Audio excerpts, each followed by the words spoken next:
स्वागत है दोस्तों YouTube चैनल अक्षय एंटरटेनमेंट पर। मैं हूं आपके साथ आपका दोस्त विपुल त्यागी। कैसे हैं आप सब? उम्मीद है आप सब अच्छे होंगे। दोस्तों, लोकसभा चुनाव के लिए जारी कांग्रेस के घोषणा पत्र हम निभाएंगे में कांग्रेस ने वादा किया है कि अगर उसकी सरकार बनी तो राजद्रोह और पूर्वोत्तर के राज्यों में सुरक्षा बलों को विशेष अधिकार देने वाले सशस्त्र बल विशेष अधिकार कानून यानी अफस्पा की धारा को समाप्त कर दिया जाएगा।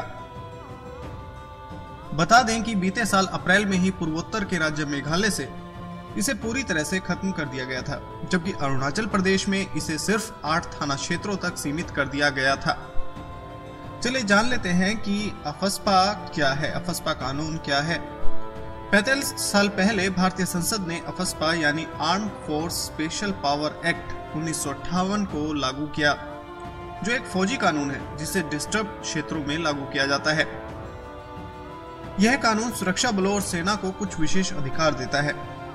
चलिए जान लेते हैं वो विशेष अधिकार कौन से होते हैं। जहां अफस्पा लागू होता है वहां सशस्त्र बलों के अधिकारी को जबरदस्त शक्तियां दी जाती हैं। चेतावनी के बाद यदि कोई व्यक्ति कानून तोड़ता है तो अशांति फैलाता है तो उस पर मृत्यु तक बल का प्रयोग किया जा सकता है। सुरक्षा बलों को ये छूट होती है कि उस व्यक्ति को चेतावनी देने के बाद भी अगर कोई व्यक्ति अशांति फैलाता है, कानून तोड़ता है, तो उसकी मृत्यु हो जाने तक सुरक्षा बल उस पर कार्रवाई कर सकते हैं। किसी आश्रय स्थल या ढांचे को तबाह किया जा सकता है जहां से हथियारबंद हमले का अंदेशा हो। किसी भी असंदिग्ध व्यक्ति को बिना किसी वारंट गिरफ्तार किया जा सकता है। गिरफ्तारी के दौरान उनके द्वारा किसी भी तरह की शक्ति का इस्तेमाल किया जा सकता है। बिना वारंट किसी के घर में अंदर जाकर उसकी तलाशी ली जा सकती है और इसके लिए जरूरी बल का इस्तेमाल किया जा सकता है। वाहन को रोककर उसकी तलाशी भी ली जा सकती है। सेना के अधिकारियों को उनके वैध कामों कानूनी कवच प्रदान किया जाता है। सेना के काम में सिर्फ केंद्र सरकार ही हस्तक्षेप कर सकती है। अफस्पा को 1 सितंबर 1958 को असम, मणिपुर, त्रिपुरा, मेघालय, अरुणाचल प्रदेश, मिजोरम, नागालैंड सहित पूर्वोत्तर भारत में लागू किया गया था। पूर्वोत्तर राज्यों में हिंसा रोकने के लिए इस कानून को लागू किया गया था। पंजाब और चंडीगढ़ भी इसके दायरे में आए क्योंकि 1997 में इस कानून को वहां खत्म कर दिया गया। जम्मू और कश्मीर में यह जरूर 1990 से जारी है। अफस्पा किन किन राज्यों पर लागू है इस बारे में जान लेते हैं। ये असम पर लागू है। इसके कुछ इलाकों से अफस्पा हटाने पर विचार चल रहा है।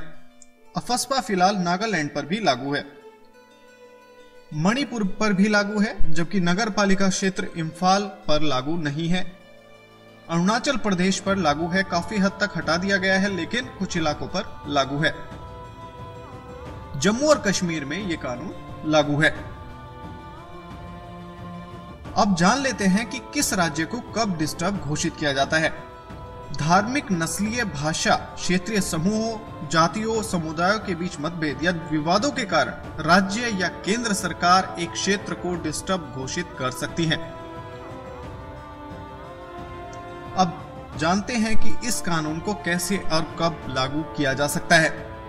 राज्य या केंद्र सरकार के पास किसी भी भारतीय क्षेत्र को डिस्टर्ब घोषित करने का अधिकार है। अधिनियम की धारा 3 के तहत राज्य सरकार की राय का होना जरूरी है कि क्या एक क्षेत्र डिस्टर्ब है या नहीं। अगर ऐसा नहीं है तो राज्यपाल या केंद्र द्वारा इसे खारिज किया जा सकता है। अफस्पा अधिनियम की धारा 3 के तहत राज्य या संघीय राज्य के राज्यपाल को बजट की आधिकारिक सूचना जारी करने के लिए अधिकार देता है, जिसके बाद उसे केंद्र के नागरिकों की सहायता करने के लिए सशस्त्र बलों को भेजने का अधिकार प्राप्त हो जाता है। अधिनियम 1976 के अनुसार एक बार डिस्टर्ब क्षेत्र घोषित होने के बाद कम से कम 3 महीने तक वहां पर स्पेशल फोर्स की तैनाती रहती है। अब जान लेते हैं कि अफस्पा कानून का विरोध क्यों हो रहा है। पिछले कुछ वर्षों में अफस्पा की काफी आलोचना हुई है। 31 मार्च 2012 को संयुक्त राष्ट्र ने भारत से कहा कि लोकतंत्र में अफस्पा का कोई स्थान नहीं है, इसलिए इसको रद्द कर दिया जाए। ह्यूमन राइट्स वॉच ने भी इसकी आलोचना की है, बकौल इसका दुरुपयोग हो रहा है। अफस्पा पर मानवाधिकार संगठन, अलगाववादी और राजनीतिक दल सवाल उठाते रहे हैं। उनका तर्क है कि इस कानून से मौलिक अधिकारों का हनन होता है और इस कानून के कुछ सेक्शन पर भी विवाद है। अब जान लेते हैं कि अफस्पा के पक्ष में क्या दलील है। कश्मीर जैसे राज्य में आतंकवादी गतिविधियों में क्यों कमी नहीं रही है, लिहाजा बगैर अफस्पा भारतीय सशस्त्र सेनाएं आतंकवादियों के सामने सिर झुका लेंगी। भारतीय सशस्त्र बल पहले ही अपने कई कुशल अधिकारियों और अपने आर्मी मैन्स को खोता जा चुका है। केवल ये अधिनियम जीवन को अधिक हानि पहुंचाए बिना आतंकवाद को रोकने में मदद के लिए उनके पास अफस्पा नाम का एक कवच है। इस अधिनियम के द्वारा आतंकवाद से होने वाली हानियों को कम किया जा रहा है। सबसे पहले ब्रिटिश सरकार ने भारत छोड़ो आंदोलन को कुचलने के लिए अफस्पा को अध्यादेश के जरिए 1942 में पारित किया था। मेघालय की सुरक्षा स्थिति में उल्लेखनीय सुधार को देखते हुए वहां से अफस्पा हटाया गया है। पिछले साल यानी 2017 में वहां उग्रवाद की सबसे कम घटनाएं हुई हैं। 4 साल से हिंसा में गिरावट जारी है। ऐसा 2 दशकों में पहली बार देखने को मिला है। वर्ष 2000 की तुलना में 2018 में 85% कम हमले हुए। असम, मेघालय, नागालैंड और मणिपुर के हालात में बहुत सुधार हुआ है। गृह मंत्रालय ने एक बयान में कहा कि 2017 में नागरिकों की मौत में 83% और सुरक्षा बलों के हताहत होने के आंकड़े में 40% की कमी आई है। 1997 की तुलना में जवानों की मौत का जो आंकड़ा है उसमें भी 96% की कमी आई है। प्रधानमंत्री नरेंद्र मोदी की उपस्थिति में नगा विद्रोही संगठन NSCN-IM के महासचिव थुंगलेंग मुइवा और सरकार के वार्ताकार RN रवि के बीच 3 अगस्त 2015 को एक फ्रेमवर्क समझौते पर हस्ताक्षर हुए थे। इसके बावजूद नागालैंड से अफस्पा को नहीं हटाया गया है। उम्मीद है दोस्तों कि आज की वीडियो में अफस्पा के बारे में आपको जानकारी पसंद आई होगी। अगर आपको अफस्पा के बारे में ये जानकारी पसंद आई है तो इस वीडियो को लाइक कर दीजिए, अपने फ्रेंड्स के साथ सोशल मीडिया पर शेयर कर दीजिए और अपनी राय कमेंट बॉक्स में जरूर दीजिएगा कि आप इस कानून के पक्ष में हैं या इस कानून के खिलाफ हैं।